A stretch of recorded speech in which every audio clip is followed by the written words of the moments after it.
الرجيم بسم الله الرحمن الرحيم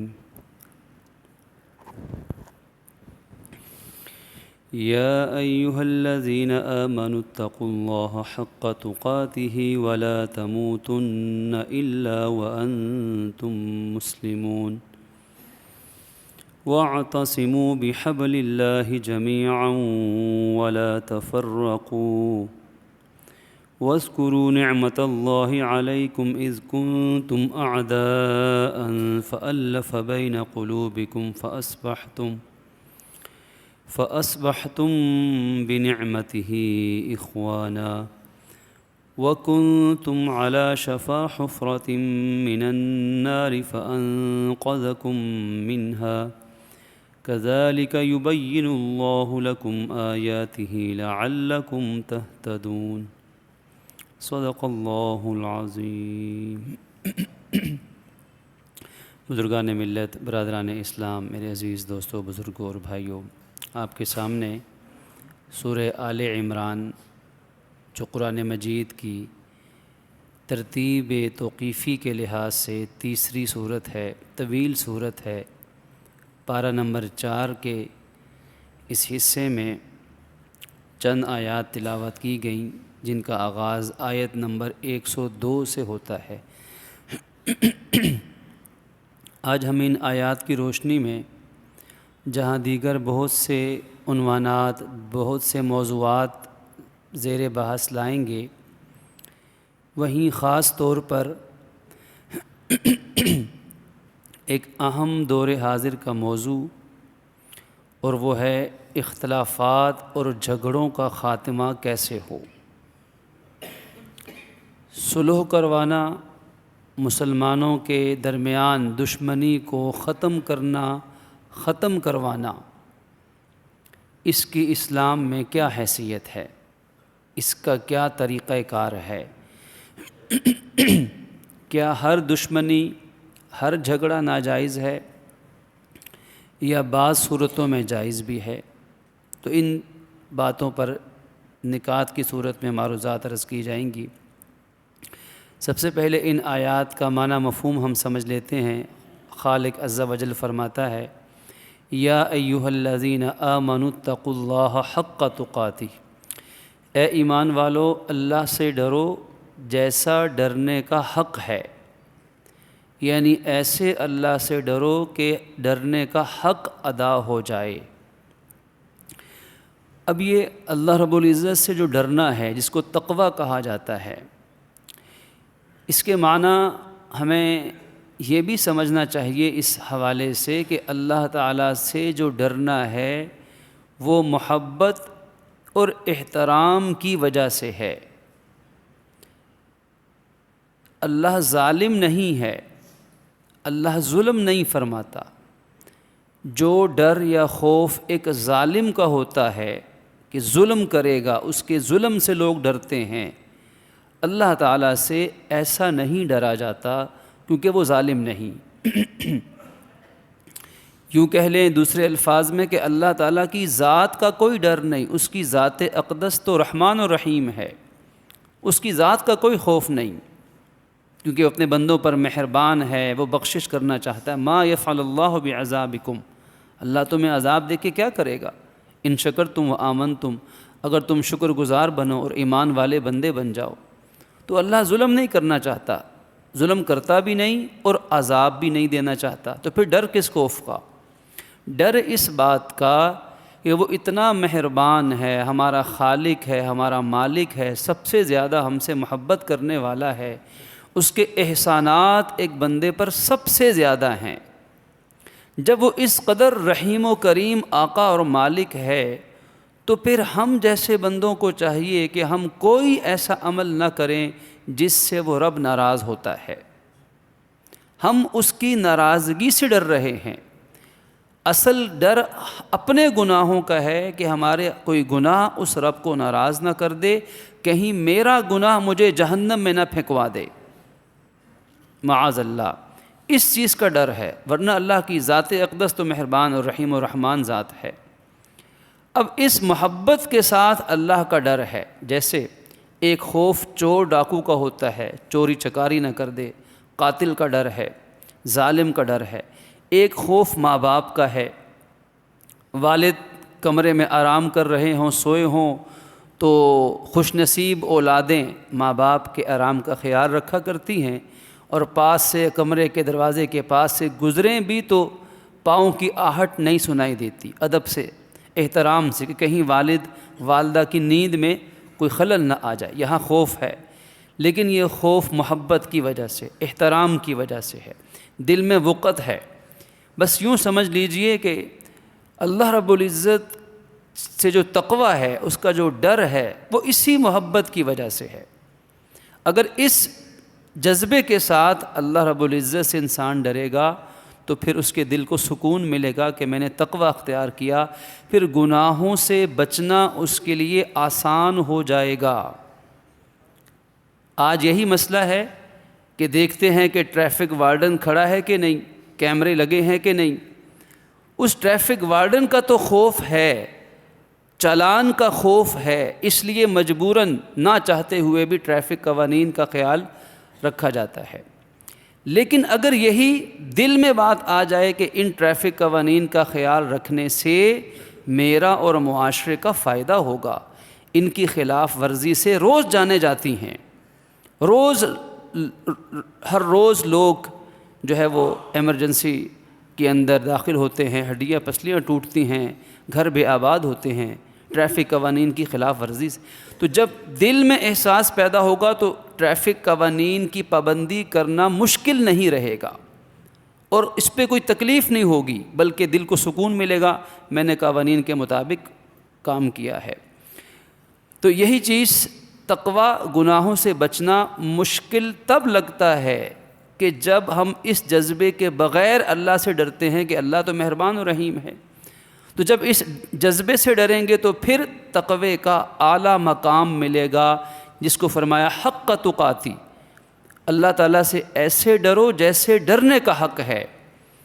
اب یہ جو تقوی کا حق وہی ادا کرے گا جس کے دل میں اللہ تعالیٰ کی محبت ہوگی، اور وہ اس محبت کی وجہ سے اللہ کی ناراضگی سے ڈرتا ہوگا۔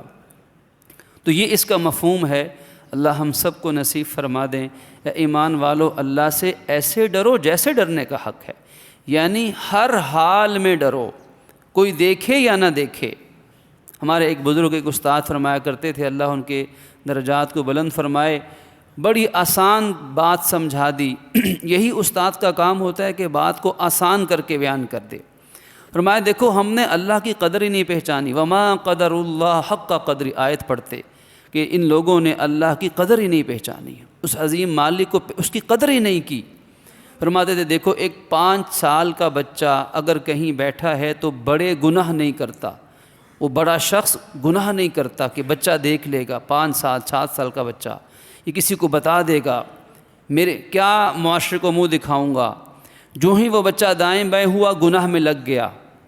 تو فرماتے تھے کہ دیکھو، اس کے دل میں اللہ کا خوف اس 5 سال جتنے بچے کا بھی نہیں، جتنا اس کا اتنا بھی اللہ کا خوف نہیں ہے۔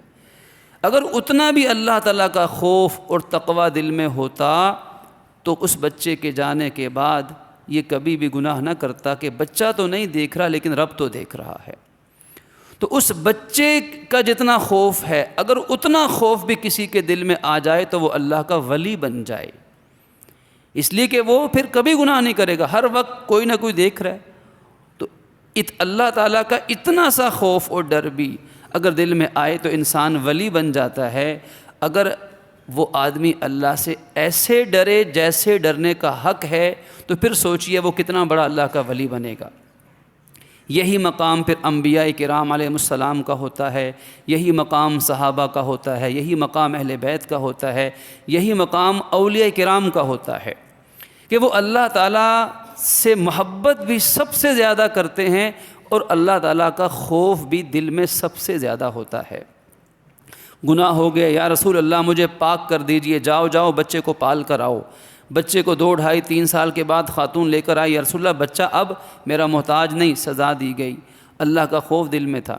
ایک صحابی کو، نوجوان صحابی کو ایک دشمن مشرک نے پکڑا، تہ خانے میں بند کر دیا، وہاں ہر لذت کی چیز رکھ دی گئی، ایک نوجوان عورت کو وہاں چھوڑ دیا گیا، اور اس کو مشن یہ دیا گیا جو مشن آج بھی امت کے نوجوانوں کو گمراہ کرنے کے لیے کفر نے اپنا رکھا ہے، کہ نوجوان چونکہ جوانی میں ہیں، کنٹرول نہیں ہے اپنے اوپر، بآسانی ٹریپ ہوتے ہیں، جلدی سے پھسل جاتے ہیں۔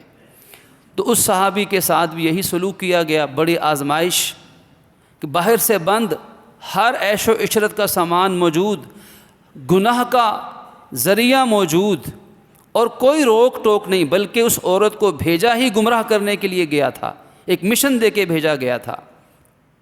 لیکن وہ صحابی رسول 4-5 دنوں کے بعد جب وہ خاتون باہر نکلی، اس نے اس سردار پہ لعنت بھیجی کہ بدبخت، تو نے مجھے کسی جوان انسان کے ساتھ نہیں، فرشتے کے ساتھ بند کیا تھا، اتنے دن گزر گئے، کبھی اس نے میری طرف نگاہ اٹھا کے بھی نہیں دیکھا۔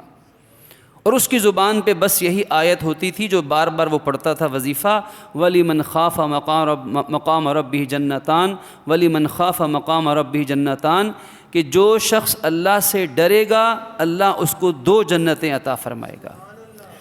تو دیکھیے کس درجے کا تقویٰ ہے، کس درجے کا ایمان ہے کہ گناہ کے سارے اسباب، لیکن دل دماغ محفوظ نہیں بھٹکے۔ اور آج کہا جاتا ہے کہ جی گناہ کے اسباب ہیں، بچنا ممکن نہیں ہے، زمانہ ایسا ہے، بے پردگی ہے، یقیناً ہے، لیکن اگر دل میں اللہ سے محبت اور خوف صحیح معنی میں دل میں آ جائے تو پھر کوئی رکاوٹ انسان کو تقویٰ اپنانے میں نہیں رکھ سکتے۔ اللہ ہمیں نصیب فرمائے اور اسی پہ زندگی گزرے۔ تو جب کوئی تقویٰ ایسے اپنائے گا تو پھر آگے جو ہدایت ہے اس پہ عمل کرنا آسان ہوگا۔ دیکھیے ہم سب یہ چاہتے ہیں کہ اللہ جب بھی ہمیں موت آئے تو ایمان کے ساتھ آئے، ہم سب کی خواہش ہے۔ تو اس کا آسان ترین طریقہ تقویٰ اختیار کرنا، ہر حال میں اللہ سے ڈرنا، سب سے بڑھ کر اللہ رب العزت سے ڈرنا۔ اس کا آسان ترین طریقہ فرمایا وَلَا تَمُوتُنَّ إِلَّا وَأَنْتُمْ مُسْلِمُونَ، اور تم دیکھو تمہیں جب بھی موت آئے تو دیکھنا ایمان کی حالت میں موت نصیب ہو جائے۔ اب ایمان پر خاتمہ اسی کو ملے گا جو اللہ تعالیٰ سے ایسے ڈرتا ہوگا جیسے ڈرنے کا حق ہوگا۔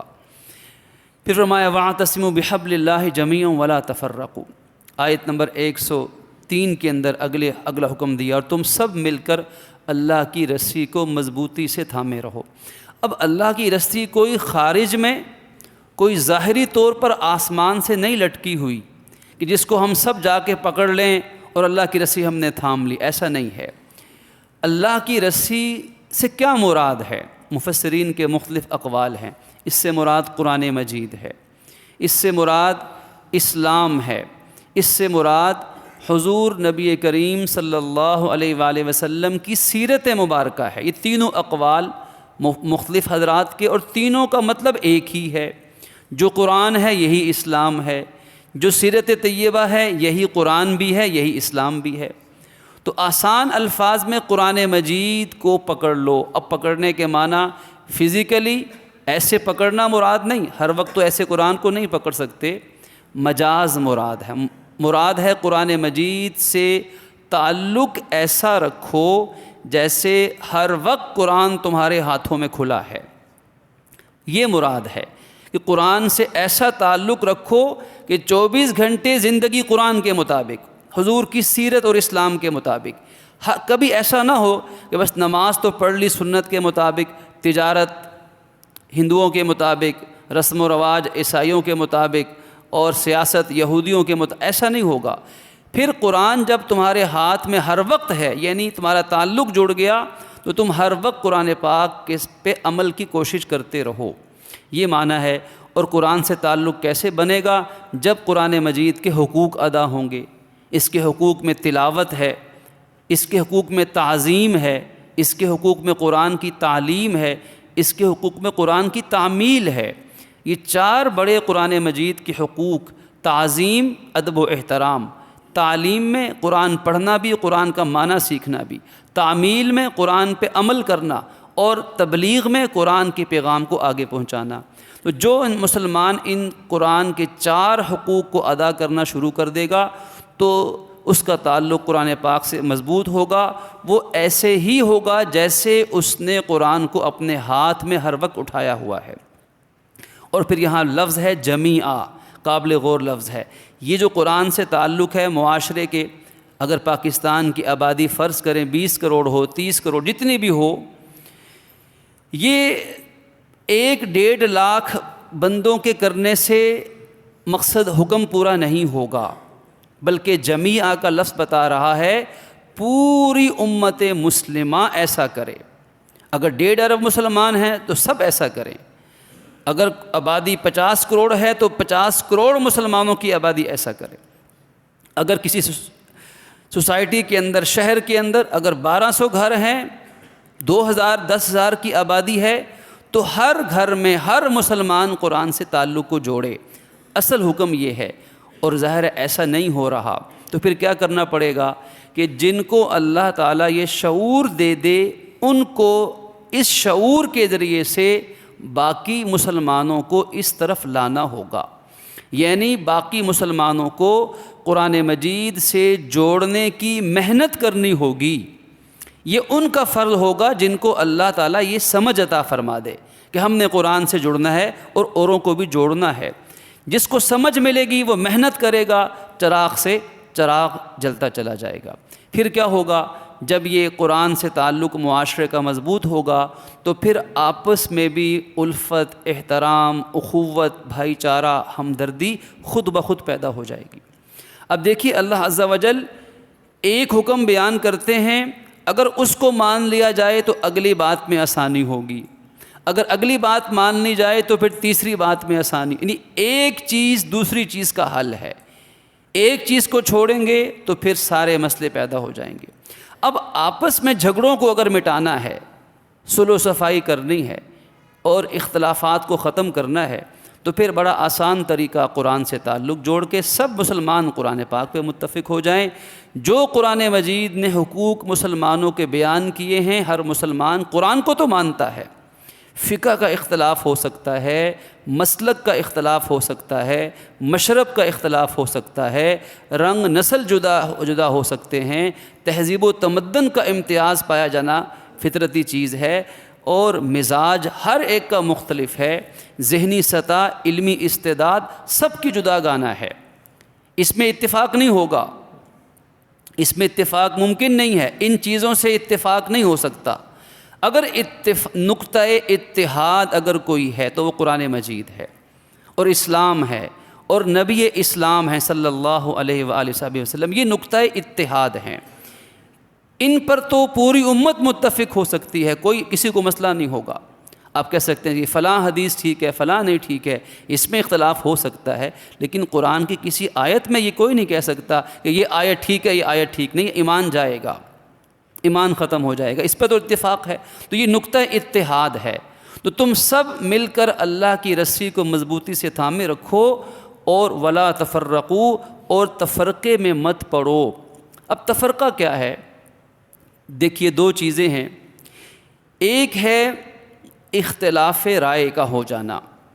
جائز چیزوں میں اختلاف رائے سے فرقہ واریت پیدا نہیں ہوتی، یہ جائز اختلاف رائے زندگی کا حسن ہے، کامیابی کی پہلی شرط ہے۔ جائز اختلاف رائے، اسلام اختلاف امتی رحمہ، میری امت کا اختلاف رحمت ہے، ہر فیلڈ کے اندر ہے۔ جتنے ہمارے محکمے، جتنے ادارے، جتنے شعبہ زندگی، چاہے وہ دینی اعتبار سے ہیں اور چاہے وہ زمانے اور دنیاوی عصری اعتبار سے، ہر چیز میں اختلاف رائے پایا جاتا ہے۔ علماء میں ہوتا ہے، ڈاکٹروں میں ہوتا ہے، سائنسدانوں میں ہوتا ہے، وکلاء میں ہوتا ہے، ججز میں ہوتا ہے، سیاستدانوں میں ہوتا ہے، ایک گھر میں ہوتا ہے۔ ساری زندگی اکٹھے ماں باپ کے ہاتھوں بچے پلتے ہیں، بڑے ہو کر سب کی سوچ الگ الگ ہوتی ہے۔ تو اختلاف رائے برا نہیں ہے، اگر جائز چیزوں میں اختلاف رائے پایا جائے تو یہ کوئی فرقہ واریت نہیں ہے، یہ دین کا بھی حسن ہے اور یہ دنیا کا بھی حسن ہے۔ آپ دیکھیے، ایک آپ گھر میں ایک لان بناتے ہیں، باغیچہ بناتے ہیں، اس پہ رنگا رنگ قسم کے پھول لگاتے ہیں، ایک ہی طرح کے پودے کبھی نہیں لگاتے، A to Z سارے ایک ہی طرح کے پھول نہیں لگاتے، مختلف طرح کی ورائٹیز رکھتے ہیں تاکہ وہ ہمارا باغیچہ، ہمارا لان زیادہ خوبصورت لگے، اس کے حسن میں اضافہ ہو۔ بالکل اسی طرح دین کے اندر بھی اختلاف ہو سکتا ہے، ہاتھ یہاں باندھنے ہیں سینے پر، اس سے نیچے باندھنے ہیں، ناف کے نیچے باندھنے یا ہاتھ چھوڑنے ہیں، یہ ایک چھوٹی سی مثال ہے، یہ ایک فروعی اختلاف ہے۔ افضل غیر افضل، زیادہ سے زیادہ سنت یا غیر سنت کا اختلاف ہے، ٹھیک ہے۔ جس کے پاس جو علمی دلیل ہے، فقہ حنفی، شافعی، مالکی، حنبلی، چاروں فقہ وجود میں آتی ہیں۔ یہ چاروں فقہیں دین میں گنجائش کو پیدا کرتی ہیں اور دلوں کو بڑا کرتی ہیں۔ یہ دین کے اندر، اسلام کے اندر لچک کا ذریعہ ہیں، اور اسلام پوری دنیا کے تمام انسانوں کے لیے ہے۔ اگر صرف ایک فقہ ہی ٹھیک ہو، باقی تینوں غلط ہو جائیں، تو اسلام صرف ایک خطے کے لیے رہ جائے گا۔ باقی مسلمان، باقی انسان کہاں جائیں گے؟ باقی لوگوں کا جنت کا ٹکٹ کیسے ملے گا؟ تو سبھی ٹھیک ہیں۔ یہ جو فروعی اختلافات ہیں، جائز اختلاف کرنا جائز طریقے سے، یہ کوئی فرقہ واریت نہیں ہے۔ جو فرمایا ولا تفرقوا، آخری بات کو ہم لے کے ختم کرتے ہیں آج کی گفتگو کو۔ جو فرقہ واریت ہے، جس سے منع کیا گیا، جس سے دلوں میں نفرت پیدا ہوتی ہے، یہ وہ اختلاف ہے کہ جو اختلاف یا تو ناجائز ہو، اختلاف کرنا ہی جائز نہیں۔ جیسے مرزا غلام قادیانی نے اختلاف کیا پوری امت سے اور کہا کہ جی حضور آخری نبی نہیں ہے، معاذ اللہ، نبوت جاری ہے، یہ پوری امت سے اختلاف ہے، یہ ناجائز اختلاف ہے جس نے امت کو توڑا ہے۔ آج قادیانی مرزائی جو مسلمانوں میں سے تھے، مرتد زندیق بن گئے، اس اختلاف کی وجہ سے لاکھوں انسان معاذ اللہ جہنم میں جا سکتے ہیں۔ اس اختلاف کی، یہ اختلاف ناجائز ہے۔ تو ناجائز اختلاف کرنا جائز نہیں جس سے دل ٹوٹ جائیں، امت میں پھوٹ پیدا ہو جائے، اور جائز اختلاف بھی اگر کسی نے کرنا ہے تو شرعی دائرے میں رہ کے کرے تو کوئی بری بات نہیں۔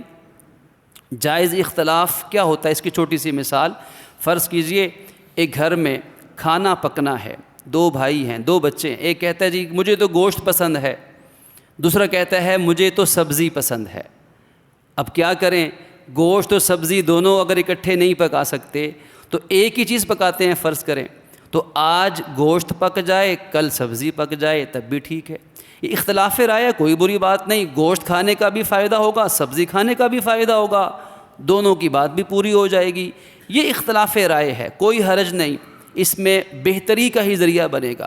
لیکن یہ اختلاف رائے اگر مخالفت بن جائے پھر تباہی ہے، پھر گھر کی بربادی ہے، پھر معاشرے کے اندر دوریاں ہیں، انتشار ہیں، پھر طلاقیں ہیں، پھر عدالتیں اور فتوے کے جو ہے مراکز وہی آباد ہوں گے، پھر جھگڑے ہوں گے۔ اختلاف رائے کیسے ہو کہ ایک بھائی دوسرے بھائی کو طعنہ دینے لگ جائے کہ تم تو گوشت خور ہو، تم تو ایسے ہو، اس کے خلاف مہم چلا دے، جہاں بیٹھے اس کو کہے کہ یہ میرا بھائی تو گوشت خور ہے، یہ تو بے زبان جانوروں پہ ظلم کرتا ہے، اور اس کے خلاف وہ ایک پروپیگنڈا مہم شروع کر دے، جہاں بیٹھے غیبت کرے، چغلی کرے، الزام لگائے، تہمت لگائے، بے بنیاد باتیں کرے، یہ پوری لابنگ کرے، یہ ہے مخالفت۔ اور دوسرا کہے کہ یہ تو سبزی خور ہے، یہ تو ویجیٹیرینز ہے، اور یہ تو ایسا ہے، یہ تو ویسا ہے۔ تو اب جب دونوں زبان درازی کریں گے، غیبت، چغلی، بہتان، نفرت، اور جگہ جگہ محفل آرائیاں اور دشمنیاں پال لینا، تو دیکھیں کہ یہ اختلاف رائے اگر نہ رکا تو ایک وقت آئے گا سبزی اور گوشت کے اختلاف پر بھائی گلے کاٹنے میں لگ جائیں گے۔ اور چشم فلک نے ایسے واقعات ایک نہیں، لاکھوں نہیں، کروڑوں دیکھے ہوں گے۔ انسانی معاشروں کا زوال، قوموں کا زوال، گھروں کی بے سکونی، نظام کا خراب ہونا، وہ اختلاف رائے کی وجہ سے نہیں ہے، وہ مخالفت کی وجہ سے ہے۔ اور وہ مخالفت اگر دینی طور پر آ جائے، وہ فروعی اختلاف میں جھگڑے شروع کر دیں اور فتووں کی دکانیں چمکنے لگ جائیں، اور پھر تقریر کے اندر بھی نیزوں کی طرح دوسروں پر جملے کسے جائیں، تو پھر یہ چھوٹے چھوٹے آمین اونچی اور آہستہ کہنے والے اختلافات بھی اسلام اور کفر کا مسئلہ بن جاتے ہیں، اور پھر مذہبی طور پر مسلمانوں میں فرقہ واریت جنم لیتی. تو اس سے اللہ پاک نے ہمیں منع فرمایا کہ دیکھو یہ اللہ کے نبی نے فرمایا کہ تمہیں ایسا کام نہ بتاؤں کہ جو صدقے سے بھی افضل، جو کام نماز سے بھی افضل، جو کام روزے سے بھی افضل، فرمایا وہ کام ہے اصلاح ذات البین، آپس میں دشمنی رکھنے والوں کی دشمنی کو ختم کروانا. اور جو آپس میں دشمنیاں بنانے کا ذریعہ بنتے ہیں، ہی الحالقہ، یہ تو مونڈ کے رکھ دینے والی چیز ہے. جیسے استرا بلیڈ سر پہ پھیرے تو ایک بال نہیں بچے گا، ایسے ہی یہ جو مخالفت ہے، یہ جو فرقہ واریت ہے، یہ جو دشمنیاں پالنے کا جو ایک مزاج ہے، یہ دنیا بھی ختم تباہ کر دے گا اور دین بھی برباد کر دے گا. نہ دین بچے گا نہ دنیا بچے گی. اس لیے ہمیں اللہ رب العزت نے اس سے منع فرمایا. اللہ رب العزت ہمیں توفیق عمل نصیب فرمائے. وآخر دعوانا ان الحمد للہ رب العالمین.